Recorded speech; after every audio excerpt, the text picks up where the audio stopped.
Hey everybody, it's Crazy and Carol. How you doing? Today I'm going to be giving you guys some tips on how to motivate yourself to cube.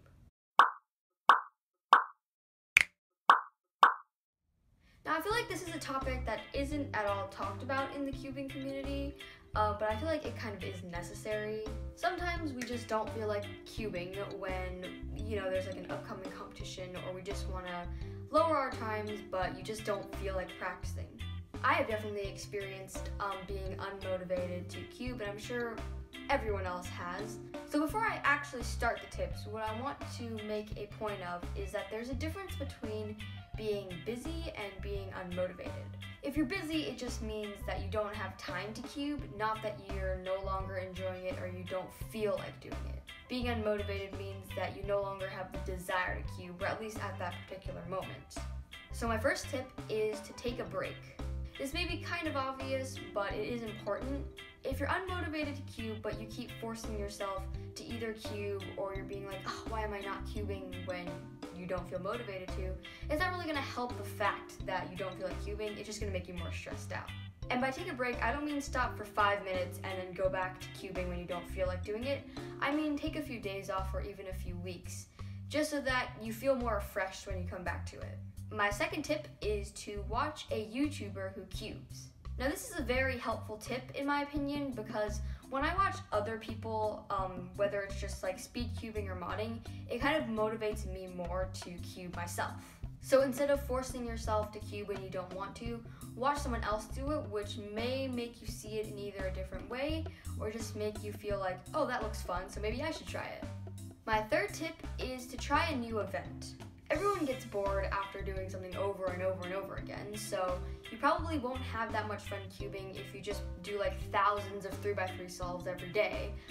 You want to try something new, so maybe just pick up a different type of puzzle and you might get more interested from that than just solving the same thing over and over again. Tip number 4 sort of goes along with the previous tip, and it is to try a new form of cubing. And by a new form of cubing, I mean a different aspect of it. You may have gotten bored of speed cubing for so long that you might want to try something new like modding. I know for me that cubing comes in waves. Sometimes I'm really obsessed with making puzzles and all I do is just make mods. But then there's sometimes where I just completely forget about modding and I'm just solving speed cubes and lowering my times a lot. By trying a new form or aspect of cubing, it may interest you in that subject rather than just speed cubing or just modding or whatever else you do. Now tip number 5 is kind of the opposite of tip number 3 and 4. It is to do intense training.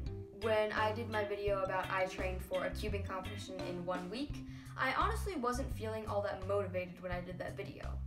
However, when I set myself a challenge and I forced myself to cube each day, it sort of got me more into it. I feel like this may be because when you're unmotivated to do something, I feel like the hardest thing is actually starting. And once you get over that starting point, it sort of comes a little bit easier. So if I set myself a challenge, especially if I'm filming it and posting it to YouTube, I feel like I'm obligated to do it, so I do it, and then I actually get more practice in. Now I feel like I'm kind of speaking in terms of if you're unmotivated to speed cube, but you can be unmotivated to do anything like modding. If you feel unmotivated to mod, you may do sort of an intense training type of thing, but apply it to modding instead of speed cubing. You may want to try a type of challenge, sort of like what Nathan Wilson does. He basically builds a puzzle every day for an entire month. So basically the point of this tip is to just start whatever you're having trouble doing and just do it a bunch of times, and it may get easier for you. Tip number 6 is to go to a competition. Now this may sound a little scary just because your times may have been getting a little bit slower due to the fact that you're not practicing, but I feel like going to a comp is the best way to motivate yourself to cube. Like I said before, I was feeling kind of unmotivated when I did my video about I trained for a cubing competition in 1 week. The competition I was training for was Brooklyn 2018, but I know for a fact that because I was sort of in a slump when I went there, after just seeing other people compete and feeling the pressure of solving for an official time, it definitely motivated me more to practice. Of course, this may not happen for everybody, but it definitely happens to me. If you're just practicing at home and not actually applying the skill somewhere official, you kind of start to feel like, is there actually a reason why I'm cubing? But when you go to a competition, it's like, oh, all this time I've been practicing, there's a reason why I'm doing it. As soon as Brooklyn 2018 was over, I practiced so much more than before. So yeah, just by going to a competition and seeing other people cubing and also being in an environment where you can apply your skills somewhere official may help you get over your cubing slump. So yeah, those are my tips on how to motivate yourself to cube. Hopefully these tips give you some ideas to come out of your cubing slump and just begin cubing again after not feeling motivated to. Let me know in the comment section down below if you guys do anything when you're feeling unmotivated to cube. But anyways, I really hope you guys enjoyed this video. If you'd make sure to like and subscribe. I'll see you guys next time on Crazy and Carol. Bye!